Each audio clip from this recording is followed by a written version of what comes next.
Bonjour à tous et à toutes, j'espère que vous allez bien. L'Abhidhamma dans la vie quotidienne, chapitre 23, les Lokuttara Citta, les consciences de compréhension profonde supramondaine. Bonne écoute.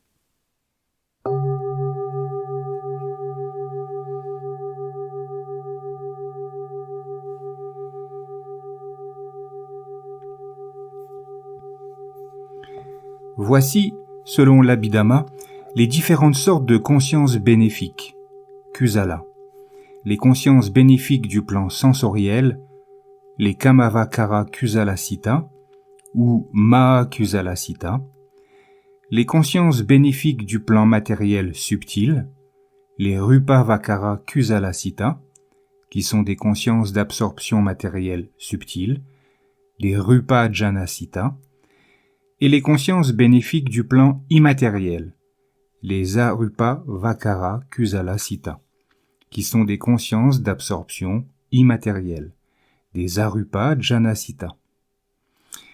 Toutes ces consciences sont de type bénéfique, mais elles n'éliminent pas les tendances latentes des souillures psychiques. Seules les consciences bénéfiques de compréhension profonde supramondaine, les Lokuttara Kusala Citta, ou conscience du chemin, Magga Citta, petit 1. Magga signifie chemin. Une conscience bénéfique supramondaine, un Lokuttara Kusala Citta, est appelée Magga Citta, ou conscience du chemin. Je reprends. Seules les consciences bénéfiques de compréhension profonde supramondaine, les Lokuttara Kusala Citta, ou conscience du chemin, Magga Citta, éliminent les tendances latentes des souillures psychiques. Lorsque toutes les souillures psychiques sont complètement éradiquées, cela met fin au cycle de la naissance et de la mort. On peut se demander si les consciences bénéfiques de compréhension profonde supramondaine éliminent vraiment les souillures psychiques de façon à ce qu'elles ne se manifestent plus. Il y a de nombreuses souillures psychiques. Nous avons de l'avidité, lobha, de la colère, dosa, et de l'ignorance, moha. Nous avons de l'avarice, de la jalousie, de l'inquiétude, du doute, de la vanité et encore beaucoup d'autres souillures psychiques. L'attachement au concept du moi est profondément enraciné. Nous prenons notre psychisme et notre corps pour moi. Il est difficile de comprendre comment toutes ces souillures psychiques peuvent être éradiquées. Il y a un chemin qui mène à cette éradication, mais nous avons accumulé des souillures psychiques à un point tel qu'elles ne peuvent pas être éradiquées en une seule fois. Les croyances erronées, dit-il, doivent d'abord être éradiquées. Tant que nous prenons des réalités pour nous-mêmes, il ne peut y avoir d'éradication de quelque souillure psychique que ce soit. Il y a 4 étapes de l'éveil. Celle de celui qui est entré dans le courant, de Sotapanna, celle de celui qui ne reviendra qu'une fois, le Sakadagami, celle de celui qui ne reviendra plus, de l'Anagami, et celle du méritant, de l'Araha. À chacune de ces étapes, une conscience bénéfique supramondaine, à savoir une conscience du chemin, un Magga Citta, apparaît, qui connaît le Nibbana et élimine les souillures psychiques. Le noble qui a réalisé la première étape de l'éveil, le Sotapanna, a complètement éradiqué les croyances erronées au point qu'elles ne peuvent plus jamais réapparaître. Mais il n'a pas éradiqué toutes les souillures psychiques. Celles-ci sont éradiquées étape par étape. Et ce n'est que lorsque l'étape de l'Araha a été réalisée qu'elles le sont toutes. On peut se demander comment est-il possible de savoir que l'on a réalisé l'éveil. Une conscience supramondaine est accompagnée de la compréhension profonde, Panna, qui a été développée par la pratique de l'intuition pénétrante, par Vipassana. On ne réalise pas l'éveil sans avoir développé l'intuition pénétrante. Il y a plusieurs étapes à l'intuition pénétrante. Tout d'abord, le doute sur la différence entre ce qui est phénomène psychique, nama, et phénomène matériel, rupa, est éradiqué.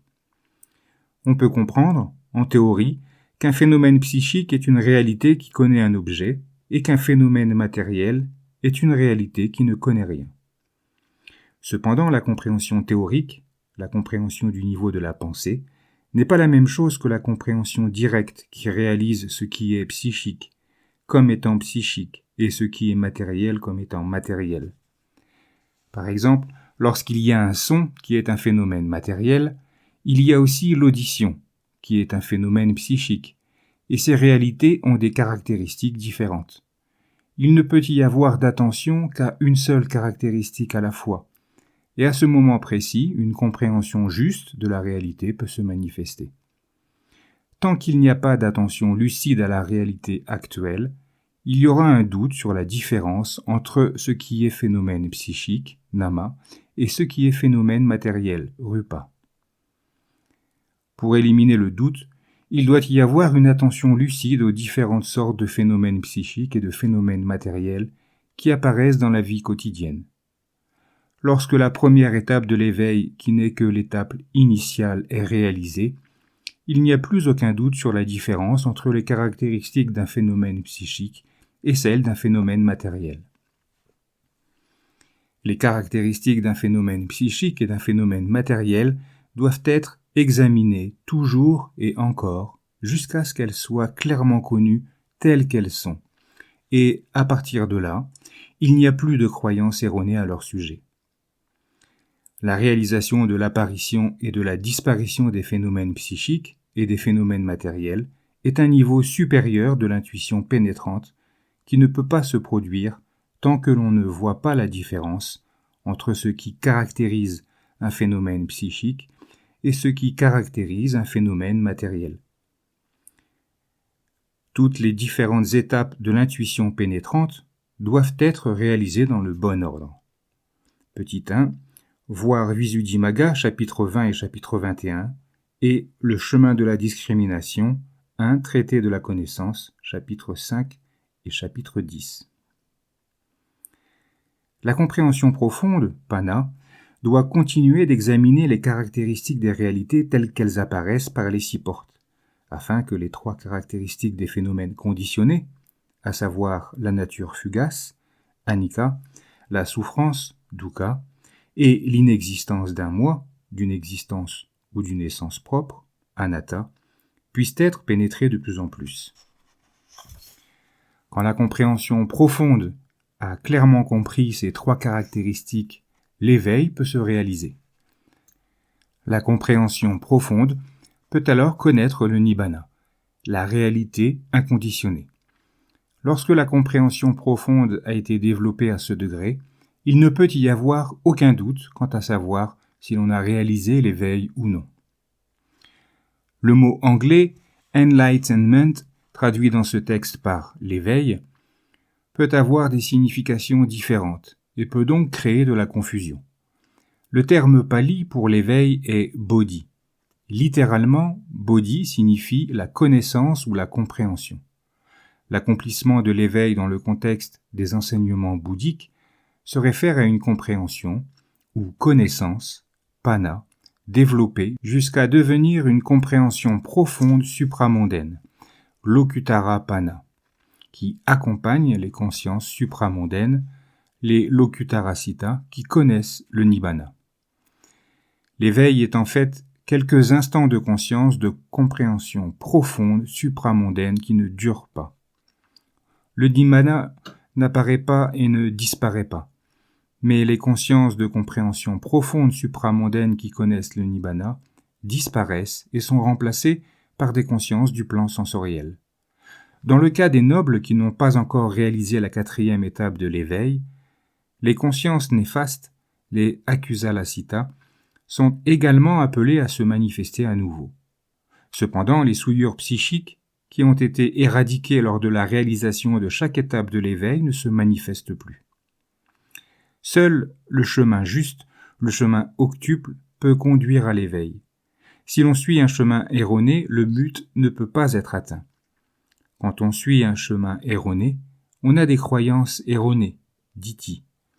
Dans l'Abhidhamma, les souillures psychiques, ainsi que les différentes sortes de croyances erronées, sont classées de diverses manières, comme, par exemple, dans la classe des souillures psychiques liées à l'attachement, à upadana, 3 des 4 sortes d'attachements mentionnées dans cette classe se rapportent à diverses formes de croyances erronées, de ditthi.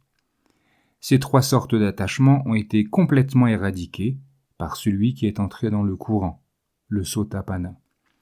L'une d'entre elles est de s'attacher aux règles et aux rituels, Silabhatu Padana, qui inclut la mauvaise pratique de l'intuition pénétrante, de Vipassana.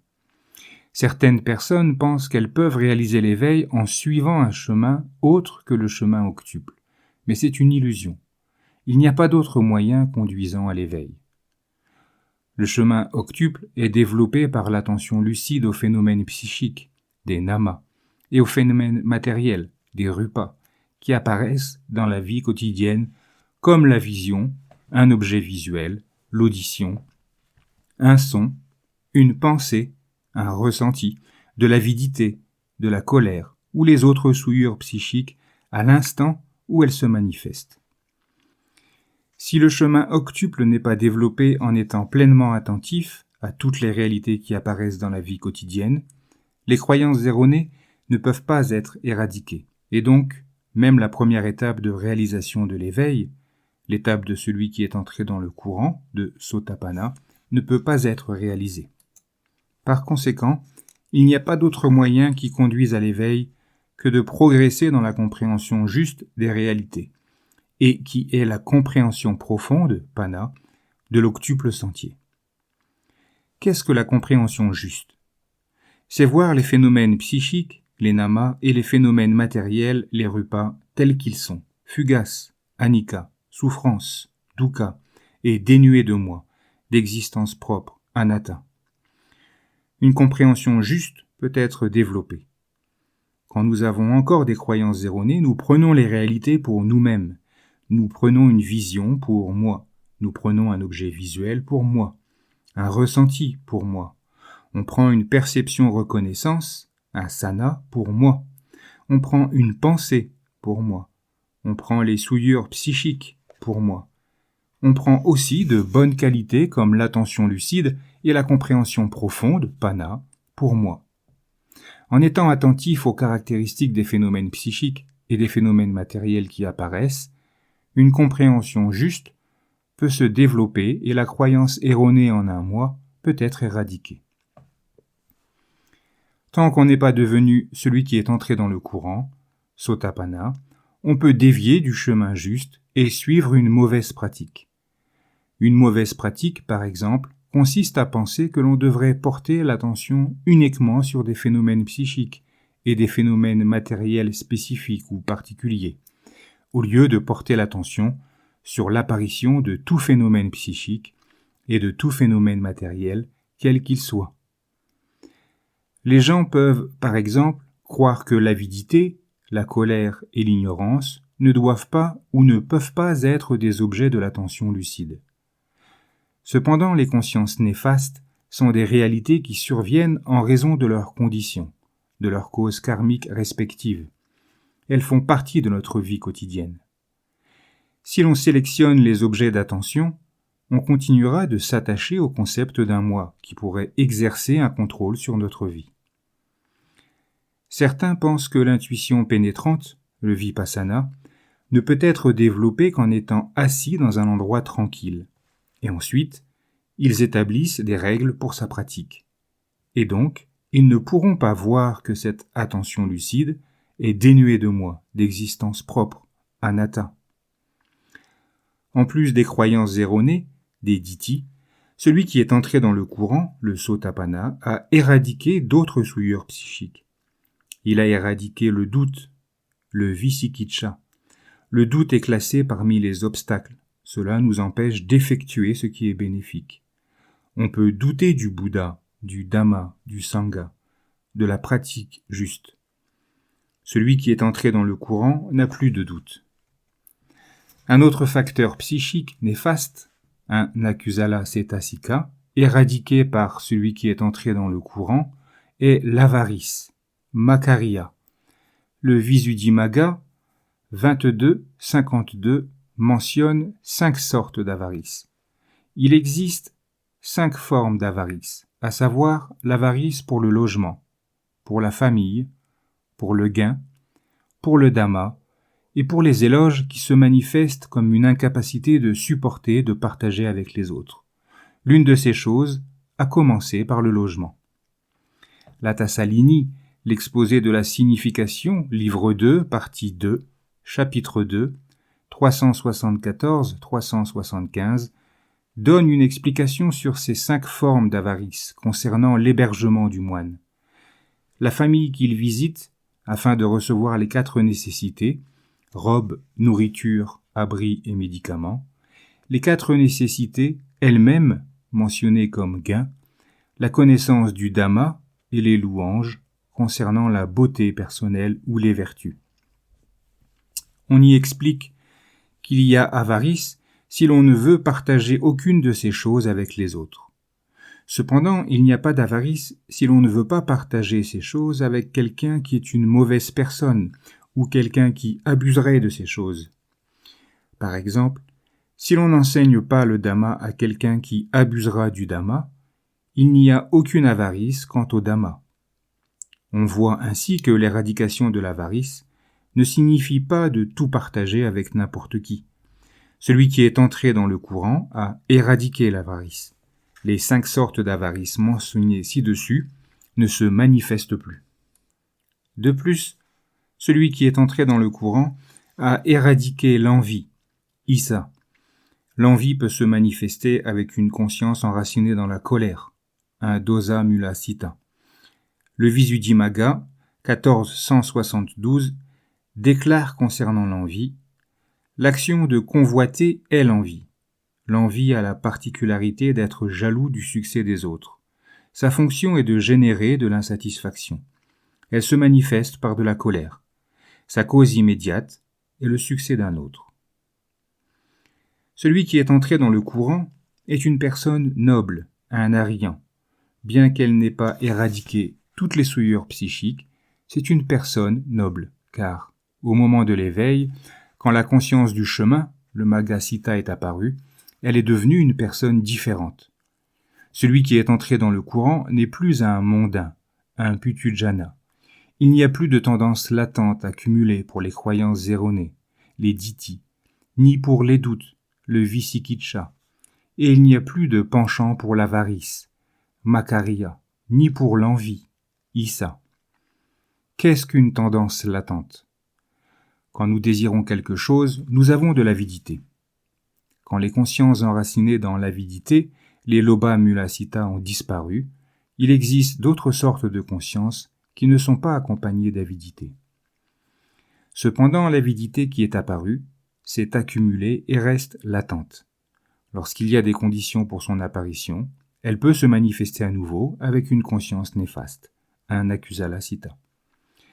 Les tendances latentes dorment dans chaque conscience, même dans les subconsciences, les bhavanga sita, qui pourtant ne connaissent jamais d'objet par l'une des 5 portes des sens, ni par la porte du psychisme.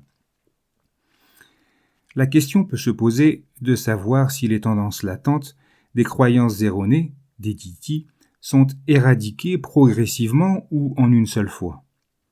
La réponse est qu'au cours du perfectionnement de la compréhension profonde, les croyances erronées sont progressivement éliminées jusqu'à l'éradication totale des tendances latentes de celles-ci lors de la réalisation de l'éveil. On ne peut pas réaliser l'éveil sans en avoir cultivé les bons facteurs. Nous voyons qu'à l'époque du Bouddha, certaines personnes pouvaient réaliser l'éveil rapidement, même pendant un discours. Certaines pouvaient réaliser l'éveil après une explication plus détaillée de la vérité, alors que d'autres durent progresser dans le chemin octuple pendant plus longtemps avant de pouvoir réaliser l'éveil.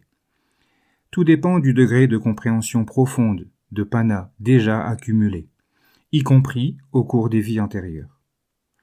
Quant à la réalisation de l'éveil dans le temps présent, les bons facteurs doivent être cultivés. L'éveil ne peut pas se produire tout d'un coup. Si l'on porte l'attention sur l'apparition de toutes les sortes de phénomènes psychiques et de phénomènes matériels dans la vie quotidienne, la compréhension profonde peut examiner leurs caractéristiques et ainsi se développer. Nous ne pouvons pas nous attendre à beaucoup d'attention, juste de sati, ni de compréhension profonde au début. Cependant, chaque moment d'attention est fructueux, car il peut conditionner d'autres moments d'attention qui ainsi vont s'accumuler. Par le perfectionnement d'une compréhension juste des phénomènes psychiques et des phénomènes matériels, les croyances erronées s'amoindriront progressivement jusqu'à ce que finalement la tendance latente des croyances erronées soit complètement éradiquée par la conscience du chemin, le Magasitta, qui est une conscience bénéfique supramondaine, un Lokutara Kusalasita, apparu à celui qui est entré dans le courant. Par la suite, les croyances erronées ne se manifesteront plus jamais. Celui qui est entré dans le courant, un Sotapanna, n'a pas éradiqué toutes les souillures psychiques. On peut se demander s'il peut encore parler aux autres d'une manière déplaisante. Parmi les 10 sortes d'actes intentionnels néfastes de Kamapata Akusala, il y a 4 actions par la parole qui sont mentir, médire, parler durement, entretenir un bavardage futile et inutile. Celui qui est entré dans le courant a éradiqué le mensonge. Il peut toujours d'une manière hostile aux autres ou tenir des propos durs, mais pas au point de le mener à une naissance dans un monde de très grande souffrance. Celui qui est entré dans le courant ne peut plus naître dans un monde de très grande souffrance. Un bavardage inutile est ce qui n'a pas pour objectif la générosité désintéressée, la moralité ou la culture psychique. Cela n'est pas éradiqué par celui qui est entré dans le courant. Il ne peut être éradiqué que par un arahat. On peut se poser la question de savoir s'il est nécessaire de classer les souillures psychiques de telle ou telle façon. Le but de l'étude de l'Abhidhamma est une compréhension juste des réalités. Si l'on ne l'étudie pas du tout, on ne pourra pas distinguer le bon chemin du mauvais. Ne vivant pas à l'époque du Bouddha, nous ne pouvons pas entendre les enseignements directement de lui et dépendons donc des enseignements qui nous parviennent par les Écritures. Par conséquent, il est utile d'étudier les Écritures et aussi l'Abhidhamma. La mesure avec laquelle nous étudions en détail les réalités dépend de notre tendance personnelle. Apprendre les différentes façons de classer les souillures psychiques nous aide à voir leurs différents aspects. Par exemple, les croyances erronées, les ditthis, sont classées comme souillures psychiques connues, sous le nom de tendance latente ou penchant, anusaya, et sont également classées comme l'un des intoxicants ou débordements, asava, qui sont une autre classe de souillures psychiques. De plus, les souillures psychiques sont classées comme des attachements, upadana, comme nous l'avons vu. 3 sortes de croyances erronées sont regroupées dans cette classe.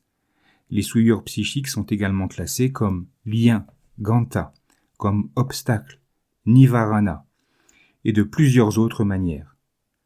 Chaque manière de les classer nous montre un aspect différent des souillures psychiques, et ainsi, nous comprenons mieux à quel point elles se sont accumulées et combien il est difficile de les éradiquer. Seules les consciences du chemin, les Magasitta, qui sont des consciences bénéfiques de compréhension profonde supramondaine, des Lokutara Kusalasita, peuvent les éradiquer. Toutes les souillures psychiques ne peuvent pas être éradiquées par la conscience du chemin, le Magasitta, de la première étape de l'éveil. Comme nous l'avons vu, il y a 4 étapes de l'éveil. L'étape de celui qui est entré dans le courant, du Sotapanna, celle de celui qui ne reviendra qu'une fois, de Sakadagami, celle de celui qui ne reviendra plus, de l'Anagami, et celle du méritant, de l'Arahat. Et pour chacune de ces étapes, il y a une conscience du chemin, un Magasitta, qui connaît le Nibbana et élimine les souillures psychiques. Les souillures psychiques sont progressivement éradiquées par la conscience du chemin spécifique à chacune des 4 étapes de l'éveil. Ainsi, il existe 4 sortes de conscience du chemin. Il existe donc 4 sortes de conscience du fruit, 4 phalasitta, qui sont des consciences de résultats karmiques supramondains, des lokutara vipakasita, qui sont le résultat, le fruit des 4 consciences du chemin, des 4 Magasitas. Seule une conscience du chemin peut éliminer les souillures psychiques. Une conscience du fruit, qui aussi connaît le Nibbana, est un résultat, un Vipaka, le résultat d'une conscience du chemin, d'un Magasita.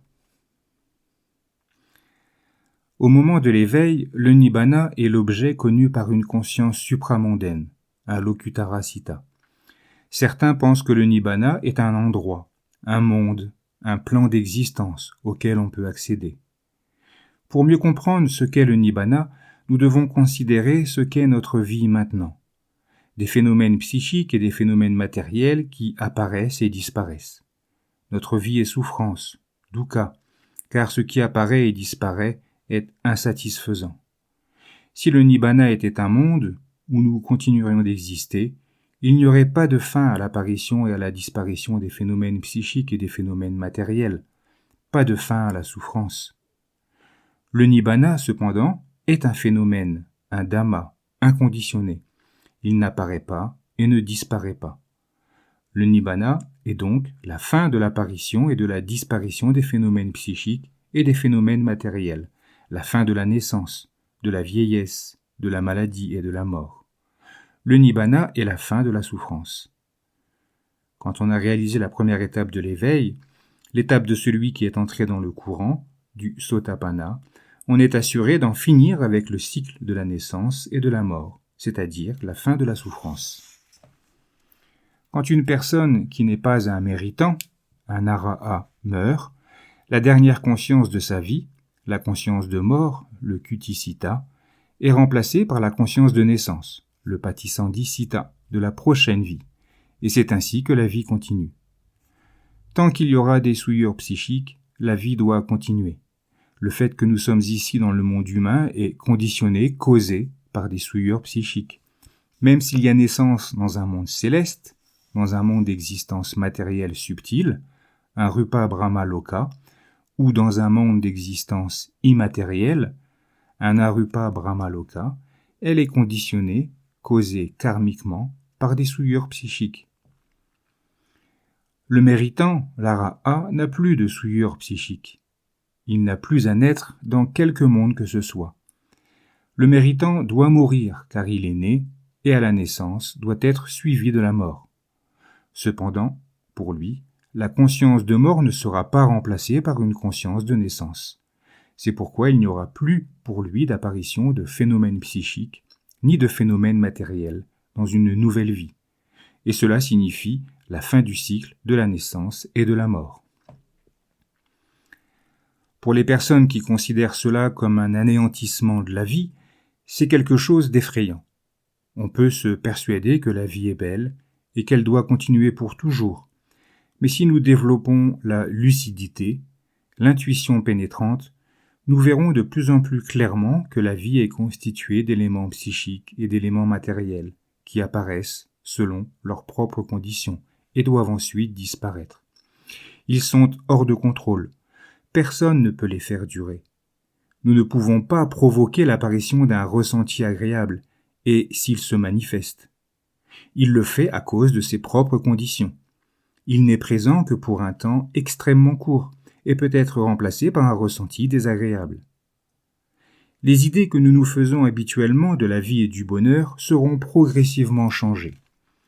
Si l'on s'attache encore au concept du moi, on est inquiet pour ce qui arrivera au moi après la mort. Pour l'arahat, la question de ce qui se passe après la mort ne se pose pas. Il n'y a plus de souillure psychique et donc plus d'attachement à la vie. Le noble, l'ariya, sait que ce que le non-noble, le non-ariyan, prend pour du bonheur est de la souffrance, dukkha. Le non-noble prend pour du malheur ce que le noble appelle du bonheur. Le perfectionnement de la compréhension profonde, panna, apporte une sorte de bonheur qui est différent de ce que l'on a l'habitude de prendre pour du bonheur. Nos souillures psychiques sont la vraie cause de dérangement, d'inquiétude et d'agitation. Elles sont la cause de toute douleur. Le Nibbana est la cessation de l'avidité, de la colère et de l'ignorance, et donc la cessation de toute souffrance. Quand on n'est pas un noble, on ne peut pas vraiment comprendre ce qu'est le nibbana. Si nous ne pouvons pas encore connaître la vraie nature des phénomènes, des dhammas conditionnés qui apparaissent et disparaissent, on ne peut pas connaître le phénomène inconditionné, le phénomène qui n'apparaît ni ne disparaît. Comme nous l'avons vu, il existe 4 phénomènes ultimes, 4 paramata dhammas, les consciences, les citta, les facteurs psychiques, les cetasika, les phénomènes matériels, les rupas et le nibbana. Les consciences, les facteurs psychiques et les phénomènes matériels sont des réalités qui apparaissent et disparaissent. Ce sont des phénomènes conditionnés, et donc de la souffrance, dukkha. Le nibbana n'apparaît pas et ne disparaît pas. Il n'y a pas de conditions grâce auxquelles il apparaîtrait. C'est un phénomène inconditionné. Le nibbana est la fin de la souffrance. S'il n'y avait pas de cessation à la souffrance, le Bouddha n'aurait pas enseigné le chemin menant à la cessation de la souffrance.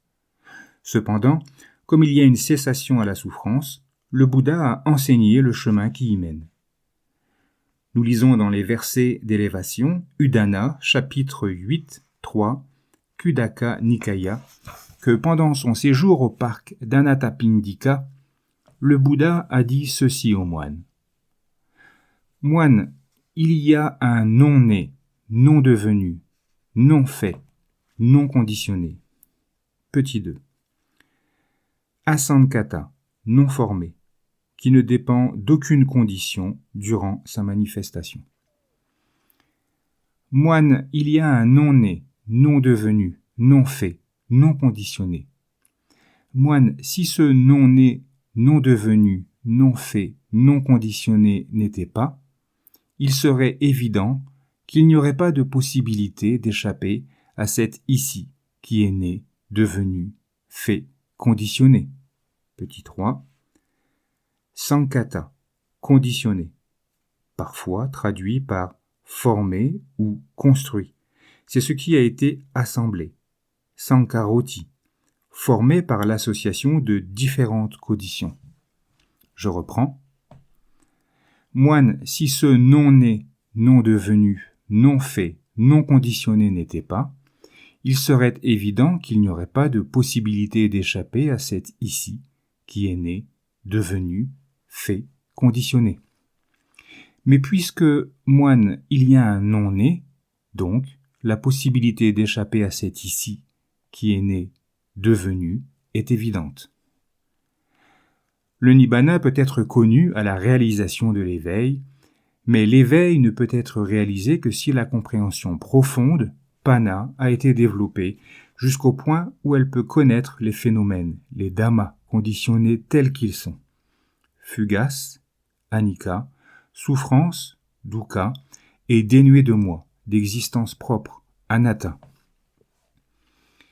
À la réalisation de l'éveil, une conscience du chemin, un magasitta, qui est une conscience bénéfique supramondaine, un lokuttara kusalasita, connaît le nibbana. Quand une conscience du chemin a cessé, elle est remplacée immédiatement par une conscience du fruit, un phalasita, qui est une conscience de résultat karmique supramondaine, un lokuttara vipakasita, qui connaît un objet identique à celui de la conscience du chemin. En comparaison, un acte intentionnel bénéfique du plan sensoriel, un kamavakara kusalakama, peut produire un résultat karmique, un vipaka, dans la même durée de vie, mais jamais dans un même processus. Une conscience bénéfique du plan matériel subtil, un rupavakara kusalasita, et une conscience bénéfique du plan immatériel, un arupavakara kusalasita, produisent un résultat karmique seulement dans une prochaine vie, comme conscience de naissance et comme subconscience. C'est différent d'une conscience du chemin, d'un magasitta, qui est remplacée immédiatement dans le même processus par des consciences du fruit, des phalasitas, qui sont 2 ou 3 moments de conscience de résultat karmique, de vipakasita selon l'individu. Quand quelqu'un réalise l'étape de l'éveil de celui qui est entré dans le courant, de Sotapanna, la conscience du chemin et les consciences du fruit spécifiques à celui qui est entré dans le courant se manifestent.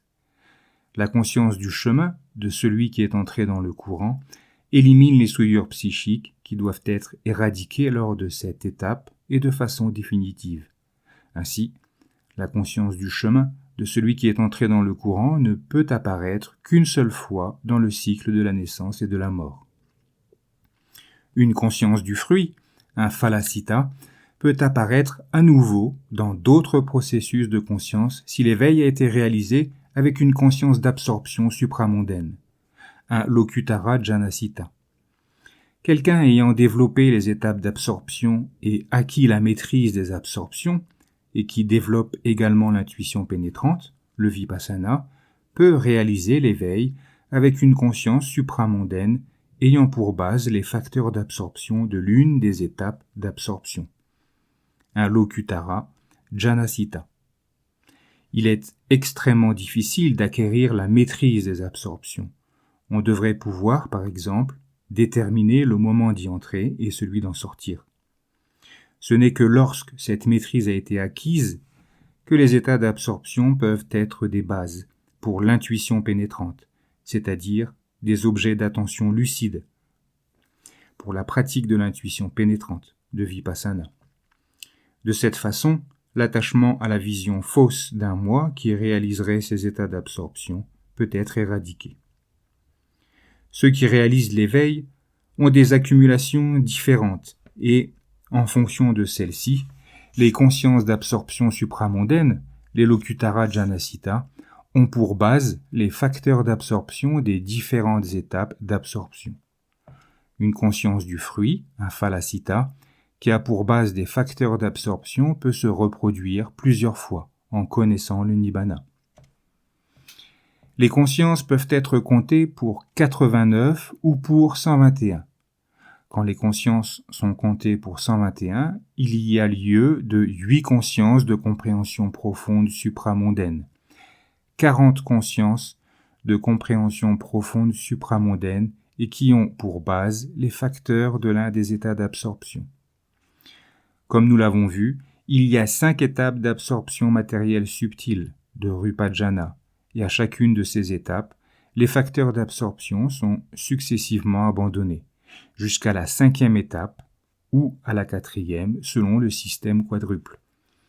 Il y a des facteurs encore présents de concentration, de samadhi et d'équanimité, ressenti ni agréable ni désagréable, d'upekkha, qui remplace un ressenti de plaisir, de sukha. Les consciences de compréhension profonde supramondaine peuvent avoir pour base les facteurs d'absorption de chaque étape d'absorption. Par exemple, quand les consciences de compréhension profonde supramondaine ont pour base les facteurs d'absorption de la 5e étape d'absorption matérielle et subtile, cela signifie qu'elles ont pour base la concentration et l'équanimité, ressenti ni agréable ni désagréable. Quant aux consciences d'absorption immatérielle, aux arupa janasita, elles ont des objets de méditation différents de ceux des états d'absorption matérielle subtile, des rupa jhana. Mais les facteurs d'absorption qui en constituent les bases sont les mêmes que ceux de la 5e étape d'absorption matérielle subtile, à savoir la concentration et l'équanimité. Ainsi, les facteurs d'absorption des 5 sortes d'absorption matérielle subtile doivent être pris en compte lorsque nous classons les consciences d'absorption de compréhension profonde supramondaine ayant pour base les facteurs d'absorption des différentes étapes d'absorption matérielle subtile et d'absorption immatérielle. Par conséquent, chacune des 8 consciences de compréhension profonde supramondaine peut être comptée 5 fois, et donc il y a 40 consciences de compréhension profonde supramondaine. Lorsque les consciences sont comptées pour 89, elles peuvent être résumées comme suit. 12 consciences néfastes du plan sensoriel, 18 consciences sans racines du plan sensoriel, 8 consciences bénéfiques du plan sensoriel, 8 consciences de résultat avec racine élevée du plan sensoriel, 8 consciences ni cause ni résultat avec racine élevée du plan sensoriel, ce qui fait 54 consciences du plan sensoriel. 15 consciences d'absorption matérielle subtile, 12 consciences d'absorption immatérielle, 8 consciences de compréhension profonde et supramondaine. Quand les consciences sont comptées, 121. Il y a, au lieu de 8 consciences de compréhension profonde supramondaine, de 8 lokutara sita, 40 consciences de compréhension profonde supramondaine, 40 lokutara sita. Le chemin vers le nibbana semble extrêmement long, et l'on peut se demander si l'on ne pourra jamais en réaliser le but. Il ne faut ni être impatient, ni espérer un résultat dans un futur lointain.